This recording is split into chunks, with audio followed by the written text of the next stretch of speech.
visiting the church. You also get to see some people you haven't seen for a little while.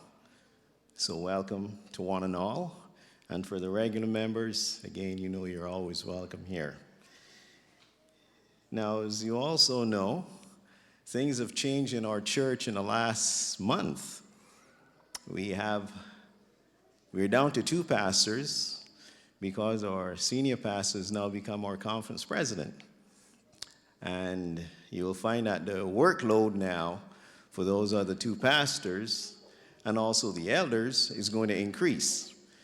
So if you get to see me up front here quite a bit, it's not to say I am begging to be in the pulpit area. It's just that there's a need to fulfill, those vacancies. And sometimes I think as a congregation, you also have a lot of expectations for your pastors and your elders. But I also want to put the responsibility too on your shoulders, that you too have a job to play in this work. So don't give up, don't slack off, because when you do, it means someone has to pick up the slack. So let's all keep working together. Now, before I get started, I'd just like to have a short word of prayer.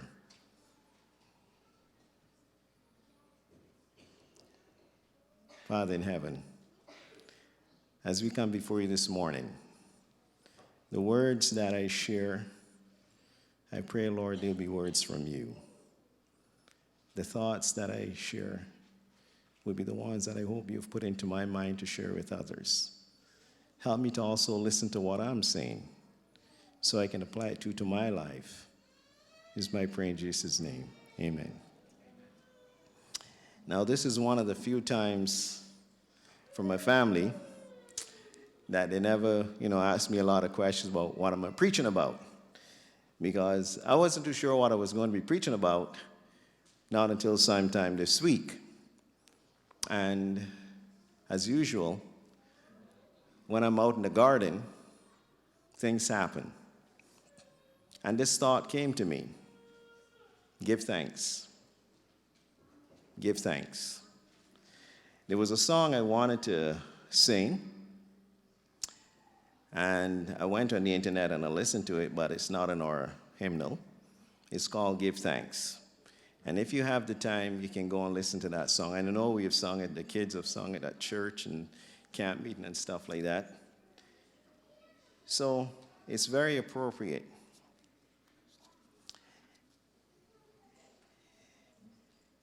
The question is this: what do we give thanks for? Louder, Sharon. Everything. I knew you could do it. Everything. And remember that word, everything. Now, this morning, I would like to share with you some examples from the Bible where we can see people giving thanks for blessings received from God. And as we study the Word, we can see many examples of where others have been in the situation we're experiencing now, and this can bring comfort to us. We can place ourselves in many of these situations. And a little statement I wrote here says, by looking back, we can see how God has led us in the past. And it gives us confidence to look ahead, knowing that He is there for us. Now, at this time, I would like to share a personal accident that happened to me just about a month ago. In fact, today would be like a month. Happened on July the 3rd. I was in my garage trying to get ready, to get some gardening all taken care of, to get ready to head off to camp meeting. Now, this was a Wednesday, and I was about to cut some metal, and accidentally, these 2 fingers encountered an angle grinder. I know, people are saying ouch, and it happened to me. So they can feel my pain. That's good. Now, when I looked at my fingers, I knew I had a problem. and it was not a bandage that's going to do the job. So I went into the house and told my wife. She was all worried. It was not a ton of blood, which was interesting, which was good. I was relaxed, wasn't panicking, which was good. Didn't have increased blood flow. So I kind of wrapped it up a little bit, washed it off as best as good, and then she drove me into the medic clinic. So when I got there, my first question was, do you guys do sutures here, stitches? They said yes. I said, okay, that's good, which means I didn't have to go to the hospital, so it was nice and close. And lo and behold, things were taken care of, and this was very nice and fast. It took about an hour, and I was out of there with the bandages on my 2 fingers. And you might be saying, man, that was really bad. But I'm thankful. And you might be saying, why are you thankful? You almost lost your fingers. And I said, As you can see, they're still there. The 2 fingers are still there. That's a blessing in itself. So going back home, remember, there's still work to be done before getting ready to go camping. So I still had to work on the trailer, had to work on the garden, doing all these kind of things. So I put a mitt on the sand to make sure and continue doing what needed to be done. And then we left on Friday to go to camp. We got to camp, and once again, I thank the Lord for the opportunity to go to camp. Had some excellent speakers, and I came back refreshed. Now, unfortunately, as things go, I was supposed to play my saxophone for camp meeting. And when you look at these 2 fingers, they're important. So with the thick bandages on there, I knew that's out. So when the accident occurred, I actually phoned Pastor Ron Marshall and said, well, I got a problem. He said, what's the problem? I said, well, this is what happened. He said, it's kind of sad. I said, yeah, but I still got my fingers. So we put that off, but here's the other alternative. I got myself a pan flute this year because I love the sound of the pan flute. And I started practicing, but I didn't have much time for practicing simply because I'm busy gardening and whatever little bit of time left over was for the saxophone. And here now, I didn't take the saxophone with me, but I took the pan flute because I didn't have to worry much about these 2 fingers in holding the pan flute. So I was able to get some practicing. Blessings again. Now remember my teacher told me, he said, Glyne, he was joking, remember one thing, musicians need their fingers. And I smiled at that. So to shorten the story, things are back to normal. And my wife made the comment one day, it's kind of interesting. She said, I kind of miss not having the saxophone music around the house anymore. I said, no kidding. So when she was finished making that comment, he said, well, I better go pull that old sax out and see how it's going to fit on with these fingers. So I had to slide this thumb back a little bit so it's not over where the cut was. And I played a few songs. I said, this feels good. So thank you again. Back to normal. So once again, the pan flute is sitting on the side, and the saxophone is retaking its position. And I'm having fun again. That alone, for me, has been a tremendous blessing. And I'm very thankful. And some of you know I shared that story with you before, too, about playing the sax.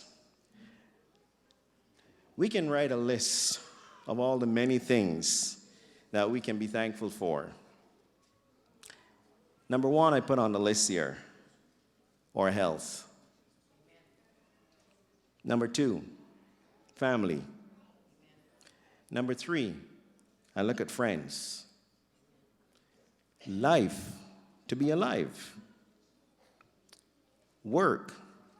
Even sometimes you don't like where you are, but it's a job. Another important one here as I look around, multicultural. I want to be thankful for the country in which we live. But I'm also thankful for where I came from, because there were certain values that were instilled in me by my family members and also people in my church and community. And many of those values I still cherish today.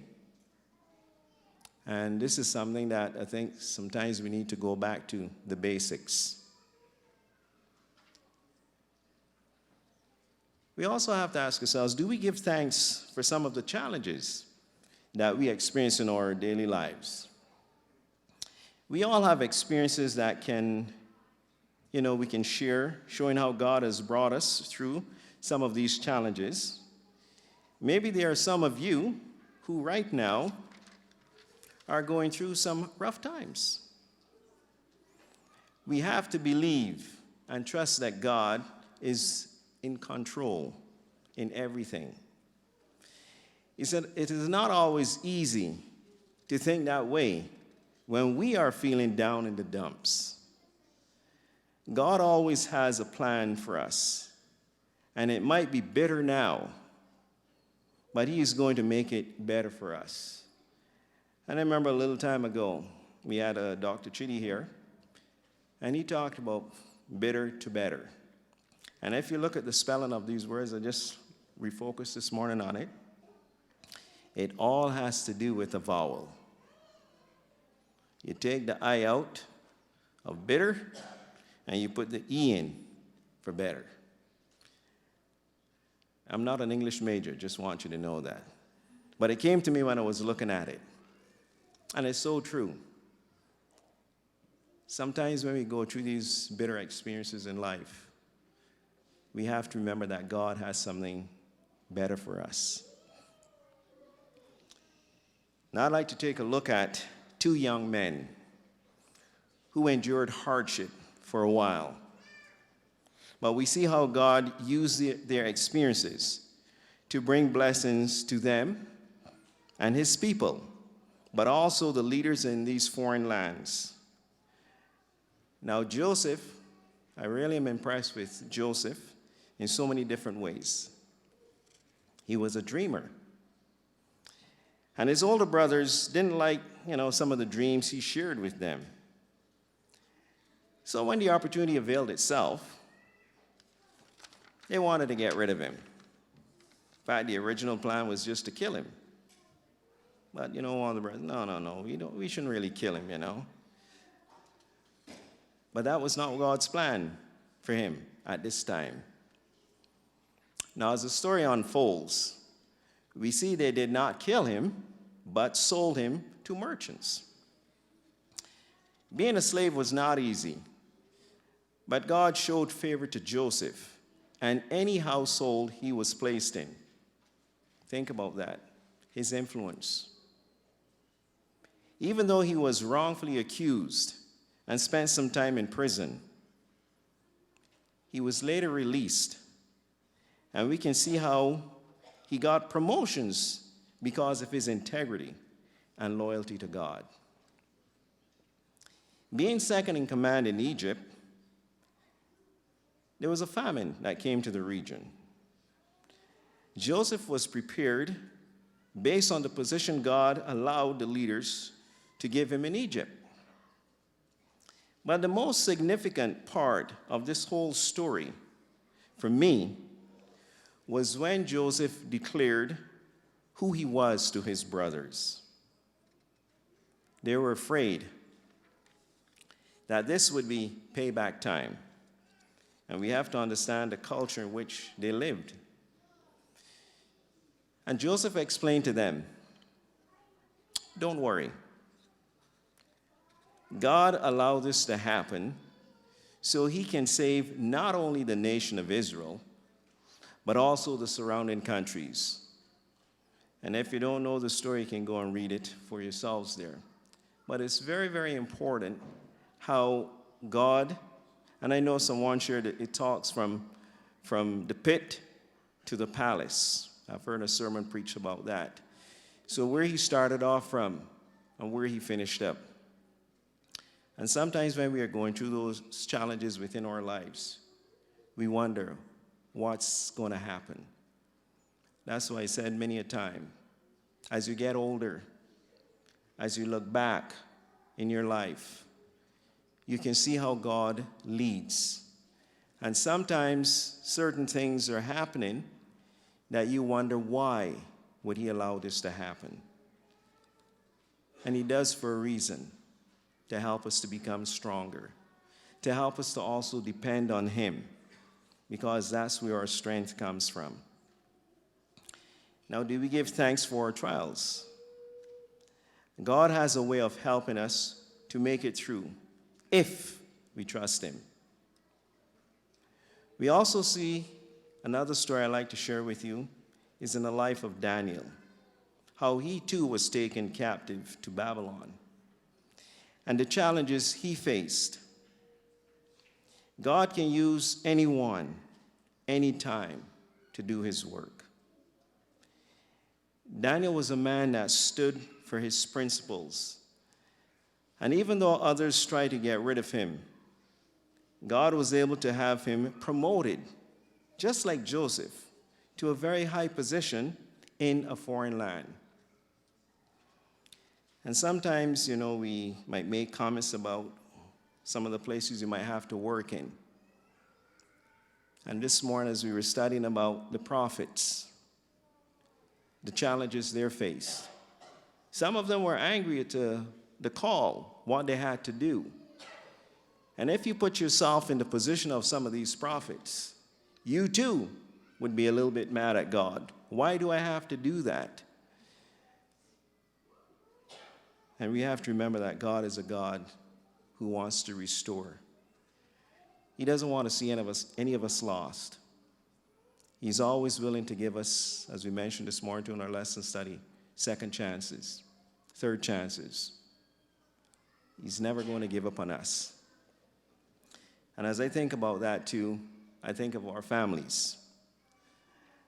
And I remember at camp meeting, as I mentioned to you before, some of you might not have heard, the last Saturday evening after the main service at night, there was a call for those who wanted to come up front and have them pray for the children, maybe even brothers and sisters, those that have walked away from God. And I think this is something we need to spend more time in doing, in praying, not giving up on our loved ones.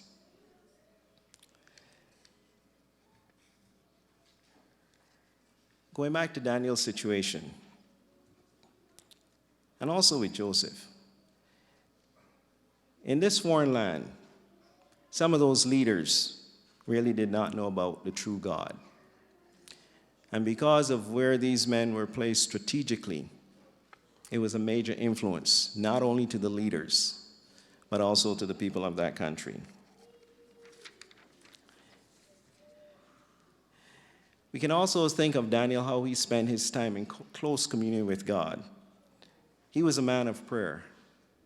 And even though the decree went out to stop him from praying, he never stopped praying.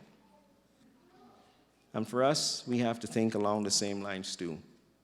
You've heard the expression, pray without ceasing.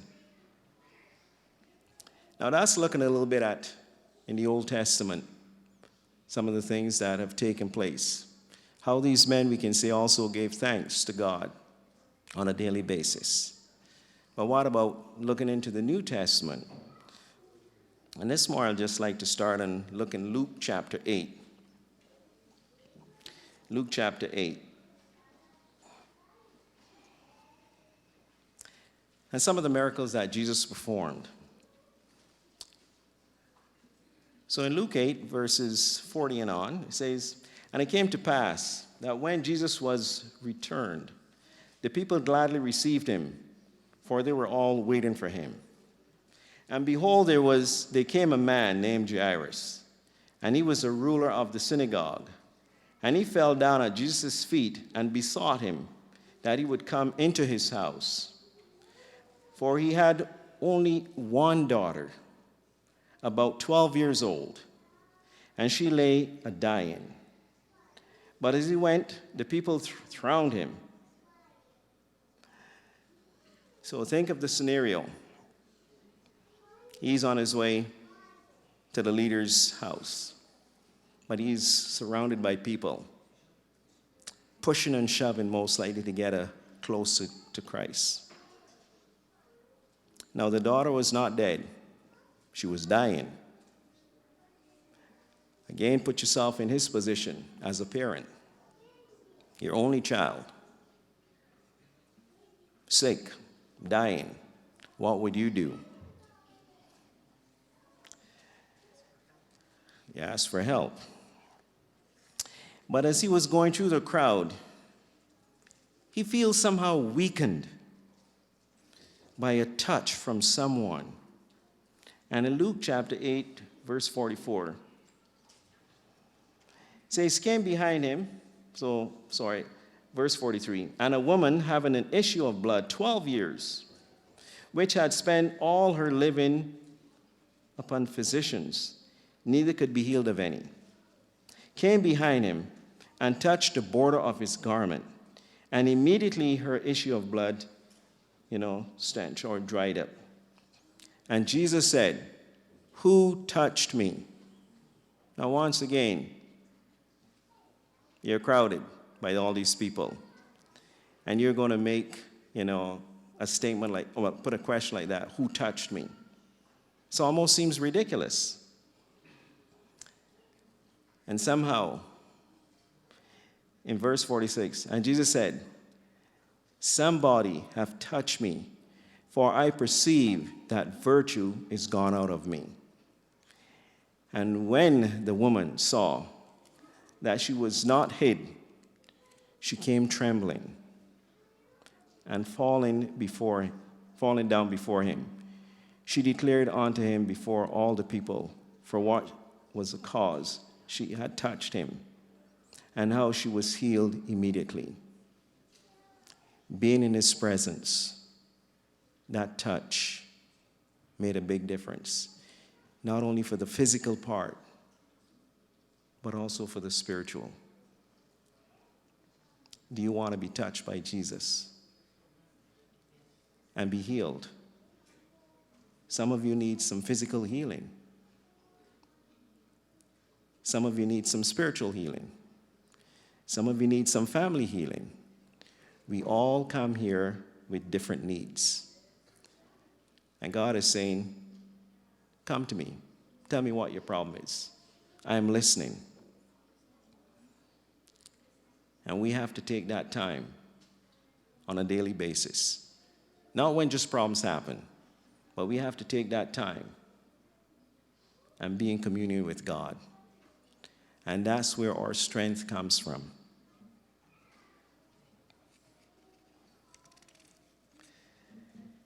Now, as we continue on,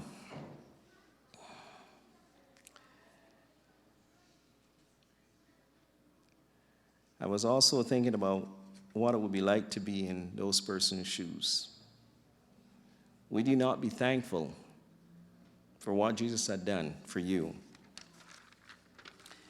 Now, I also slipped in here too, based on, the fact that nowadays, if something happens here in Saskatoon, you can pull your phone out, and people in Barbados, Bangladesh, India, anywhere around the world can have that information just like that. Facebook is a big thing, and that is how a lot of people out there keep in touch with one another.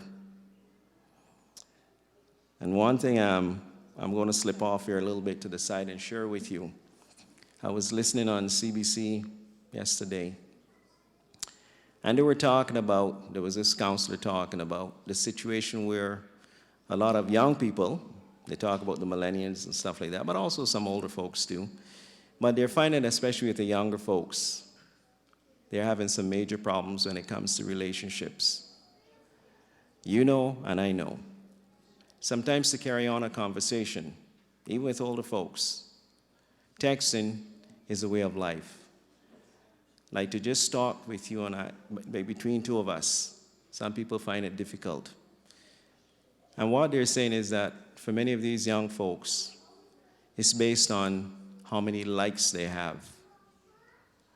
And their life is centered around that. And if someone makes a comment, something they dislike, they take it very personal. And they don't know how to cope with it. So we find that the problems they're talking about is depression. They're seeing a large increase in depression. They also talked about loneliness. You might be surrounded by, quote, all these friends on Facebook, but there's a certain loneliness. So when you go back to the Word, it's amazing how it gives you a certain peace and joy. And this is what God is expecting us to spend more time in the Word, the true Word. And it does bring healing in so many different ways. Now, another story I'd like to share with you is in Luke chapter 7. And here we see a centurion.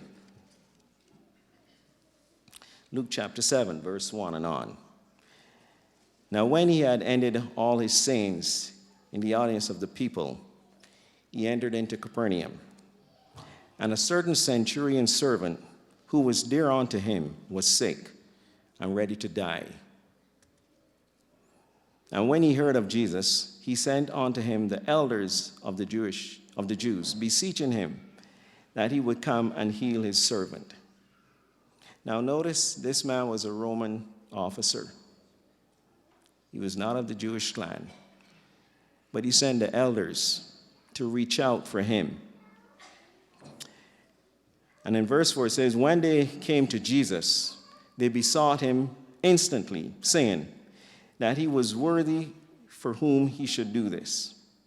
So this man was held in high esteem, because he was also very nice to the Jewish nation. Then Jesus went with them. And when he was now not far from the house, the centurion sent friends to him, saying unto him, Lord, trouble not thyself, for I am not worthy that thou shouldst enter under my roof. Again, understanding the culture of the time. In verse 7, wherefore neither thought I myself worthy to come unto thee, but say in a word, and my servant shall be healed. You stop and think of his faith. For I also am a man set under authority, having under me soldiers, and I say unto one, go, and he goeth, to another, come, and he cometh, and to my servant, do this, and he doeth it. When Jesus heard these things, he marveled at him, and turned him about, and said unto the people that followed him, I say unto you, I have not found so great faith, no, not in Israel. So in other words, God also wants his words to go out to the unbelievers. And sometimes the unbelievers even have greater faith than the believers.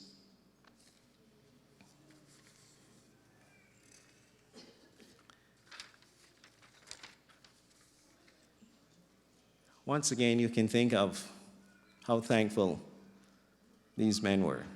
And yes, the servant was healed.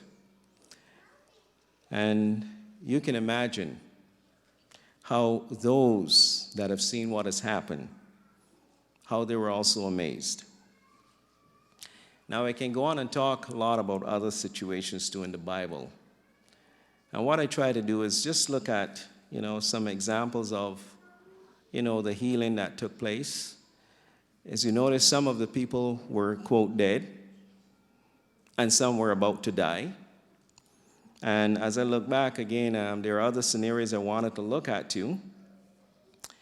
And I think of the woman of Samaria, how when she had that encounter with Jesus at the well, and he told her about her life, she said, this guy's a prophet. He knows everything about me.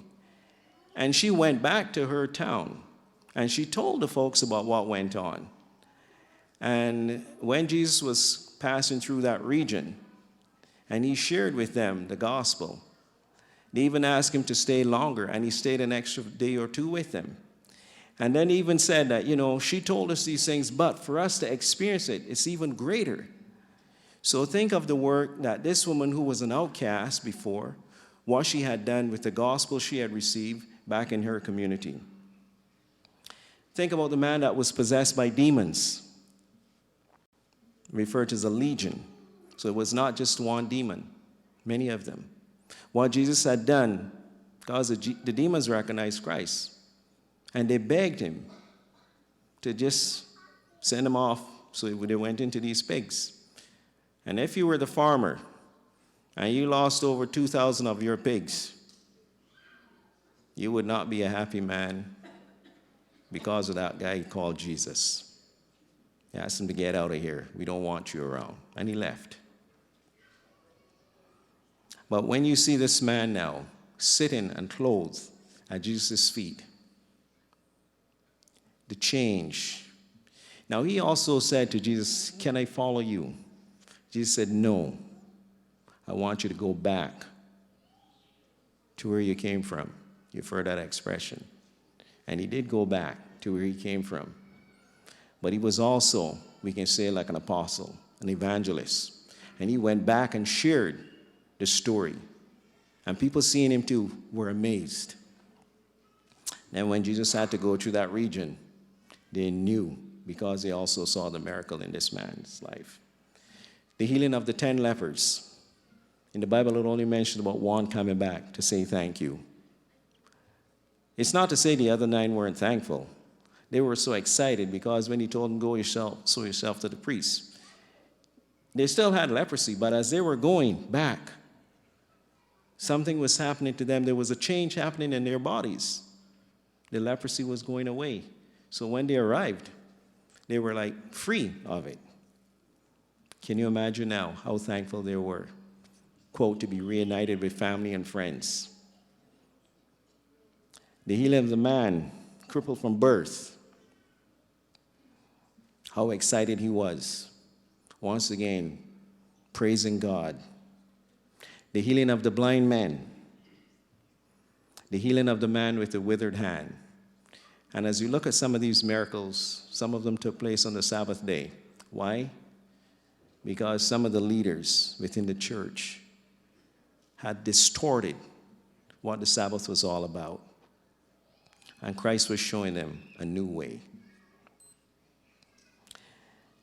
So we can look at going from hopeless to hopeful to thankful.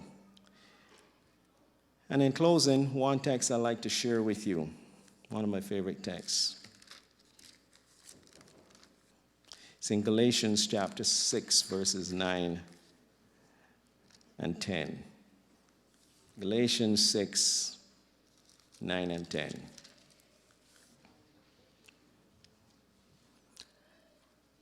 And let us not be weary in doing well, for in due season we shall reap if we faint not. As we have therefore opportunity, let us do good unto all men, especially unto them who are of the household of God. So as you look back at your life and you're alive, in spite of some of the things that are going on now in your life, whatever it is, we have to remember that God knows, God cares. And let us not give up on him, because he will not give up on us. And inside, even in our agony, when we share with others, there's also a certain comfort that we can receive. So let us remember to give thanks. Okay.